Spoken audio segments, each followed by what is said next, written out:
Good morning, everyone! Welcome na muli sa ating daily morning devotional.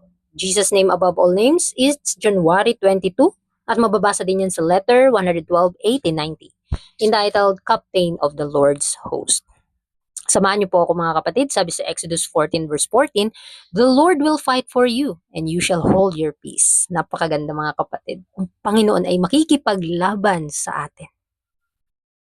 I think of the meditation of Christ and the promise, "I will not leave you comfortless, I will come to you." John 14:18. The agency of the Holy Spirit is to combine with human effort, and all heaven is engaged in the work of preparing a people for to stand in these last days. The end is near, and we want to keep the future world in view. Habang po tayo ay nagmuni-muni ng kanyang mga salita, naiisip po ba natin ang kanyang pangako? Nalalaman po ba natin na yung pangako ng Panginoon na hindi niya tayo iiwan na nagdudusa, hindi niya tayo iiwan na nalulungkot, siya ay sa atin? Kaya nga ang hensya ng banal na espiritu ay nakipagtulungan sa pagsisikap ng tao para maangkin natin ang langit. Ang langit na matagal na nating pinapangarap, na inihanda ng Panginoon para makatayo tayo sa mga huling araw dahil ang panahon ay malapit na at kailangan tayong tumingin sa tinatawag na future world, yung ating kahihinatnan kung ano ang magiging resulta ng ating pagsisikap. Nandiyan ang Panginoon, hindi niya tayo pababayaan. The burden of my prayer is that the churches maybe arose from their moral torpor and awakened to earnest, interested endeavor. Oh, that they could see and understand that in this last conflict, the captain of the Lord's host is leading on the armies of heaven and mingling in the ranks of and fighting our battles for us. We shall have apostasies. We expect them. They will go out from us because they were not of us. Every plant which my heavenly Father hath not planted shall be rooted up. So very clear po mga kapatid na ang lahat ng mga pananim na hindi itinanim ng Ama sa langit ay dahan-dahan ay bubunutin. Kaya ngayon, sa ating buhay, kailangang lumago na po tayo sa biyaya. Sa bawat salita na lumalabas sa ating mga bibig, sa bawat iniisip natin, sino ang naluluwalhati sa ating mga ginagawa. That's why this is the burden of the prayer of Sister White. Ang mga iglesia ngayon ay tumataas at nawa magising sa kanilang pagtulog. Kasi tayo mga kapatid, as a group, tulog. Hindi natin namamalayan na may kaaway na palang dumarating at nasa loob na mismo ng iglesia. Kaya maging mapagbantay tayo, personally, mga kapatid. Dahil ang pagkikipaglaban natin hindi sa laman, kundi sa espiritu. Sa mga kapatid, yung flesh and spirit ay nakikipaglaban. Kaya nandyan ang Panginoon, our captain of the Lord host, is leading on the armies of heaven, na handang makipag-ugnayan sa atin as a human upang managwagi tayo sa pakikipaglaban na ito. The mighty angel from heaven, is to lighten the earth with his glory, while he cries mightily with a loud voice, "Babylon the great is fallen, is fallen. Oh, how I wish the church to arise and shine, because the glory of the Lord has risen upon her. What can we not do in God if every human agency is doing its very utmost? Without me, He can do nothing." Mga kapatid, ang ating Panginoon ay nagmamakaawa sa bawat isa sa atin na magpakita tayo ng liwanag, na ipakita natin ang kaluwalhatian ng Panginoon dahil nasa sa atin ang katotohanan. Pero nakakalungkot mga kapatid kasi nagiging Babylon niya na ang iglesia at patuloy na itong nawasak. Gaano pa kaya sa ating panahon ngayon? Nangangarap at hinihiling ng Panginoon sa atin na ang bawat iglesia ay bumangon at magpakita ng kanyang kaluwalhatian dahil ang Panginoon ay sumasa sa kanya. Kaya sa bawat ahensya ng tao, bawat iglesia, dahil the church is the agency of the salvation of men, Atin pong gawin ang pinaka-the best nating magagawa para ma-reach out ang mga tao.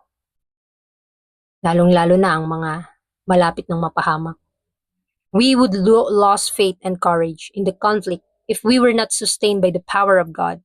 Every form of evil is to spring into intense activity. Evil angels unite their powers with evil people, and as they have been in constant conflict and attained an experience in the best modes of deception and battle and have been strengthening for centuries, they will not yield the last great final contest without a desperate struggle. Tayo ay mawawala ng pananampalataya. Mawawalan tayo ng sigla spiritually sa pakikipaglaban na ito kung wala tayong kapangyarihan na nanggagaling sa Diyos. Ang kanyang banal na espiritu, kung hindi magiging sa atin, manghihina tayo mga kapatid. Sa lahat ng forma ng kadiliman, ng kasamaan, ay nasa sa atin na. At nakikita na natin ang bawat hakbang ng kasamaan sa mundong ito. Ang mga masasamang anghel ay nakikipag-cooperate na sa mga masasamang tao. At kung hindi tayo nagiging mapagbantay, tayo ay malilingla, tayo ay madadaya, tayo ay mapapahamak. Kaya nawa maranasan natin ang pag-ibig ng Panginoon upang makita natin ang mga deception ni Satan na napaka very clear mga kapatid. At iwasan natin ito.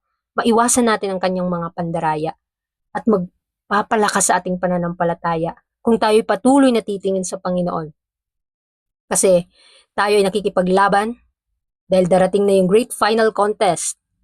Kinakailangan tayo ay makipaglaban para sa ating kaligtasan. Dahil nandiyan ang ating Panginoon na ating sandigan. All the world will be on one side or the other of the question. The battle of Armageddon will be fought.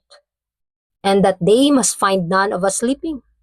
Wide awake we must be, as wise virgins having oil in our vessels with our lamps. What is this? Grace, grace, the power of the Holy Ghost must be upon us, and the captain of the Lord's host will stand at the head of the angels of heaven to direct the battle. So ang buong mundo mga kapatid, ito yung katanungan sa atin. Nagigising na po ba tayo sa ating pakikipaglaban na ito? Ang pakikipaglaban ng Armageddon ay patuloy na nakikipaglaban.